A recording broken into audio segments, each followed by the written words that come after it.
Minule andis dokumentaalfilm Päikese kodanik väga palju uut informatsiooni, sest minu lapsepõlv möödus ilma Tarmo ja Toomas Urbi muusikata, mis tähendab, et kõik oli uus informatsioon.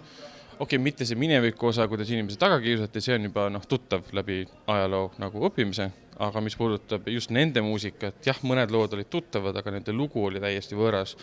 Et selle koha pealt, et kui tahta näha midagi ajaloosse süübiv filmi läbi Eesti inimese vaatevinkli, siis oli see väga, väga vajalik ja informatiivne film. Ma arvasin, et see on rohkem muusikast ja muusikutes, kuidas nad esinevad.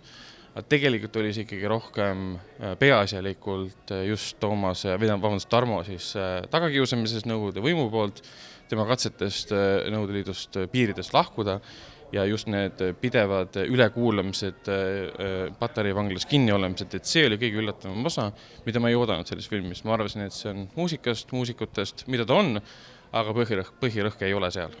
Aga soovitan kõigile, kes tahavad hoida ennast kursis sellega, mida Eestis dokis tehakse, pluss Riho Västrik on ju Eesti doki võib öelda mõnes mõttes nagu grand old man juba vaikselt. Ilmselt tal ei tohi seda näsnäkku nagu öelda. Aga jah, soovitas kõigile, kes on Eesti doki fännid ja kõigile, kes tahaksid ennast ühe ajaloo peatükiga läbi muusikute vaatevinkli siis kurssi viia.